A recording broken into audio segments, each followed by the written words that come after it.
बिस्मिल्लाहिर्रहमानिर्रहीम। अस्सलामु अलैकुम वरहमतुल्लाहि वबरकातुहू। Lecture number 15 computer for class second year. Student, आज हमारा टॉपिक जो है वो यही एल्गोरिथम एंड फ्लो चार्ट्स को ही आगे हम प्रोसीड करेंगे। और अब आप ये जानते हैं कि अब से ऑनवर्ड्स जो हम एल्गोरिथम डिस्कस कर रहे हैं वो सारे सूडो कोड में होंगे, यानी कि वो कम्प्लीटली इंग्लिश की डिस्क्रिप्टिव फॉर्म नहीं होगी। उसमें कुछ सिंबल्स, कुछ नोटेशंस, कुछ अरिथमेटिक नोटेशंस वो यूज़ हो रहे होंगे। तो आइए देखते हैं नेक्स्ट एग्जांपल को। एल्गोरिथमिक नोटेशंस कुछ समझने की ज़रूरत है। सबसे पहली बात कि एल्गोरिथम के बारे में हमने जाना कि ये फाइनाइट स्टेप्स होते हैं। ये नहीं कि वो स्टेप्स चलते चले जा रहे हैं, स्टेप्स ख़त्म नहीं हो रहे। हाँ ठीक है, आपने 5 स्टेप लिखे और उसके अंदर कई दफ़ा रिपीटेशन हो रही हो, वो एक अलग मैटर है, लेकिन स्टेप्स की तादाद जो होगी वो finite step by step list होगी। वेल डिफाइंड इंस्ट्रक्शंस होंगी, यानी कि ऐसी इंस्ट्रक्शंस जिसमें कोई एम्बिग्विटी नहीं पाई जाए, उसमें कोई इबहम ना हो, अपने कंप्लीट मीनिंग और सेंस रखती हो, किसी भी प्रॉब्लम को सॉल्व। डिफरेंट सिंबल्स यूज हो रहे होते हैं to define the different activities and which can be understood easily by following formal presentation of algorithm. एक कुछ फॉर्मल सिंबल्स बना लिए गए हैं, कुछ स्टैंडर्ड सिंबल्स बना लिए गए हैं ताकि सबको ये एल्गोरिथम जो है इजीली समझ में आ जाए। तो एल्गोरिथम 2.3 अगर देखिए, अच्छा स्टूडेंट, अभी आगे भी ये बात आप जान लेंगे, हमें एल्गोरिथम जब कभी लिखना है उसको कोई ना कोई नाम देना है। जैसे फिल वक्त इधर हमने नाम इसको एल्गोरिथम 2.3 दिया, देन ये एक ऑब्जेक्टिव भी इधर मेंशन हुआ है कि this algorithm takes 2 numbers x and y। वो फर्जी नंबर हैं, कुछ भी वैल्यूज हो सकती हैं, जब तक उनकी वैल्यू मालूम नहीं है तो ये वेरिएबल हैं। जैसे मैथमेटिक्स में स्टूडेंट आप लोग अलजेब्रा के अंदर x y z वेरिएबल्स का इस्तेमाल करते हो, ऐसे इधर आपको ये नज़र आ रहा है कि हमने x और y ये फर्जी नंबर हैं। जब इसमें कोई वैल्यू दी जाएगी तो वो इसके रिप्लेसमेंट में या इस नाम के अंडर में आ रही होगी, ये उसका रेफरेंस नेम होगा, ठीक है, लेबल होगा ये उसका। तो this algorithm takes 2 numbers x and y, उसको लेगा और आउटपुट करेगा उसका सम। तो देखो रीड x, सबसे पहले ये रीड का वर्ड आपने लिखना है फॉर इनपुट इंस्ट्रक्शन कि यूज़र से वो नंबर x मांगेगा, बताओ पहला नंबर दो। रीड y, वो y के हवाले से आपसे रिक्वेस्ट करेगा कि जो दूसरा नंबर है वो दो। ये देखिए इधर कमेंट्स मेंशन है स्क्वायर ब्रैकेट्स के अंदर, to get first number, to get second number, फिर set sum is equals to x plus y. हम ये x प्लस वाई करवा रहे हैं, एडिशन करवा रहे हैं और इसके रिजल्ट को असाइन करवा रहे हैं सम को। एक तो पहली बात ये कि ये कंप्यूटेशन स्टेटमेंट भी है और साथ ही साथ कंप्यूटेशन यहाँ हो रही है और फिर ये रिजल्ट असाइन हो रहा है सम को, असाइनमेंट स्टेटमेंट भी हो गई ना। तो समिंग 2 नंबर्स को सम अप कर रहा है और ये सम भी एक वेरिएबल ही है।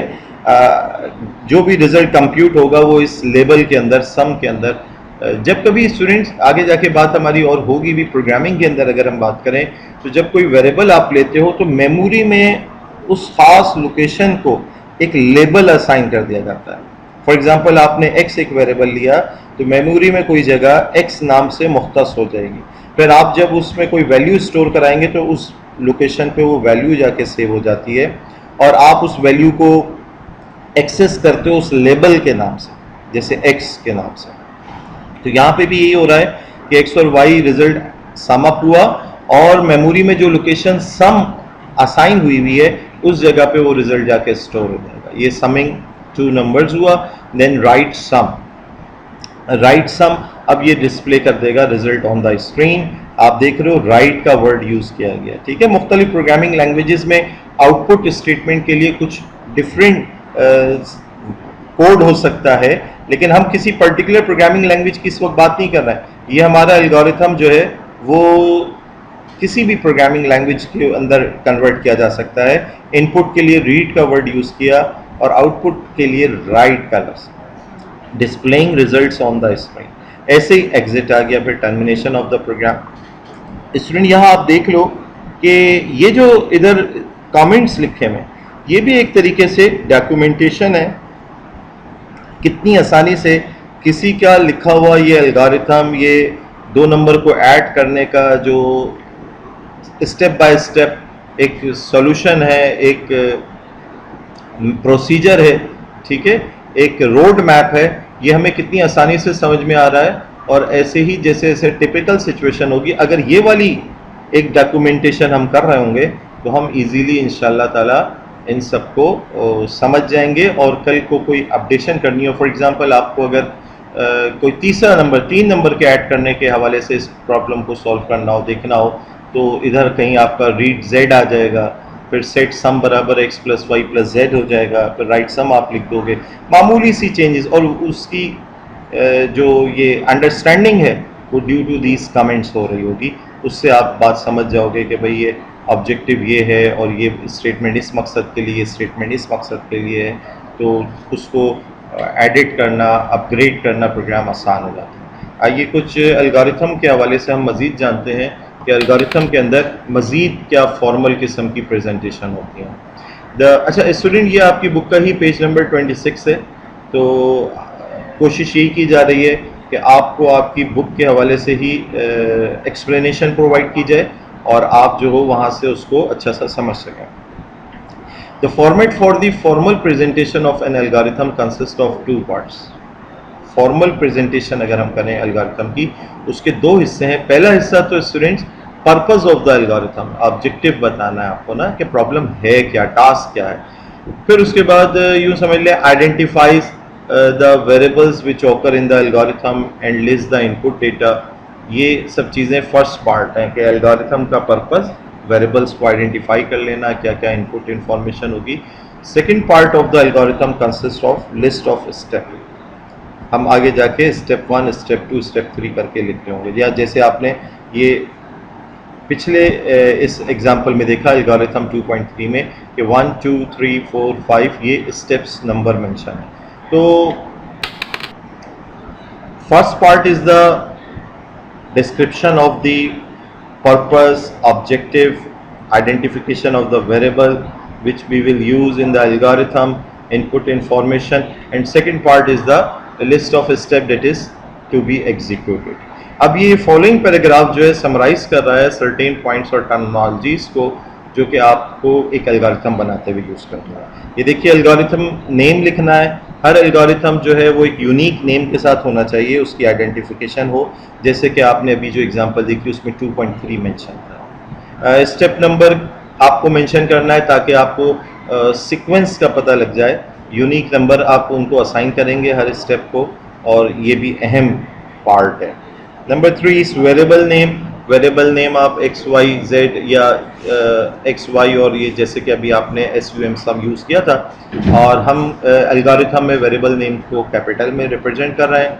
और ये कुछ भी नेम हो सकते हैं ना, एक्स और वाई की जगह n1 और n2 हो सकता था, num1 num2। कोशिश ये हमने करनी है कि वेरिएबल नेम जो हो वो ऐसे हो जो अपने अंदर जो डेटा सेव होना है वो उससे रिलेटेड उसका नाम हो। अगर आप सम कैलकुलेट कर रहे हो और अगर आप इधर MUL यानी मल्टीप्लिकेशन के तौर पे वेरिएबल नेम रख लेते हो तो फर्क तो नहीं पड़ेगा क्योंकि आप करवा सम ही रहे होगे, लेकिन MUL से एक मुगालता, एक कन्फ्यूजन ज़रूर पैदा हो जाएगी। एक बिगिनर जो है या आप ही अपने प्रोग्राम को जब नेक्स्ट टाइम देख रहे होगे तो आपको लगेगा शायद ये मल्टीप्लिकेशन का प्रोग्राम बनाया, तो ऐसी मिस्टेक नहीं करनी चाहिए। वेरिएबल नेम को हम इंशाल्लाह जब कोडिंग कर रहे होंगे तब इस बात को और भी अच्छा से समझेंगे कि ये वेरिएबल नेम जो है अपने सेंसेबल किस्म के नेम आपने रखने, जिस टाइप ऑफ डेटा को आपने उसमें सेव कराना है, स्टोर कराना है, उससे रिलेटेड नेम होना चाहिए। Getting input from the user के लिए आपने रीड का वर्ड यूज़ करना है, is use to get input from the user. ठीक है, ये इसका मतलब ये होता है कि कंप्यूटर यूज़र से पूछेगा कि बताओ भाई x की वैल्यू, जैसे हमने रीड x कहा था, तो वो आपसे कंप्यूटर एक तरीके से गोया पूछेगा, जो भी यूज़ करेगा उस प्रोग्राम को कंप्यूटर उससे पूछेगा भाई x की वैल्यू प्रोवाइड कर दो। फिर रीड y का मतलब कंप्यूटर उससे पूछेगा y की वैल्यू प्रोवाइड कर दो। फिर ऐसे ही assigning value to a variable, कोई असाइनमेंट स्टेटमेंट है तो बेहतर है कि लफ्ज़ सेट मेंशन किया जाए, जैसे हमने मेंशन किया था सेट सम बराबर है एक्स प्लस वाई, ठीक है। तो कंप्यूटर इटसेल्फ जो है वो सेट कर देता है उस वैल्यू को उस वेरिएबल से, जैसे एक्स प्लस वाई कैलकुलेट करेगा और वो सेट कर देगा उसको एस यू एम सम वेरिएबल के साथ। फिर एल्गोरिथम टर्मिनेशन को एग्जिट के साथ आपने टर्मिनेट करना है, और कमेंट्स के लिए आपने ये स्क्वायर ब्रैकेट्स यूज़ करने हैं ताकि कमेंट्स या रिमार्क्स आप डाल सकें। ये जो कमेंट्स हैं ये सिर्फ इस मकसद के लिए होते हैं ताकि हम और आप या एक जो लर्नर है हमारे आपके एल्गोरिथम का, वो उसको उससे फ़ायदा उठा ले। इसका एल्गोरिथम के सोल्यूशन से कोई ताल्लुक़ नहीं है। इसके अंदर लिखी हुई अल्फाज, इसके अंदर जो वर्डिंग यूज़ की गई है उसकी कोई हैसियत नहीं है, उसकी कोई सोल्यूशन से उसका कोई ताल्लुक़ नहीं है। नाउ कंट्रोल ट्रांसफ़र, अगर आपने किसी स्टेटमेंट पे दोबारा रिपीटेशन कराने के लिए आपने कंट्रोल ट्रांसफ़र करना है तो you will use the word go to का वर्ड यूज़ करेंगे, और स्टेप और एन फॉर नंबर, आप बताएंगे गो टू स्टेप 3 या go to step 7 to transfer control to step number N.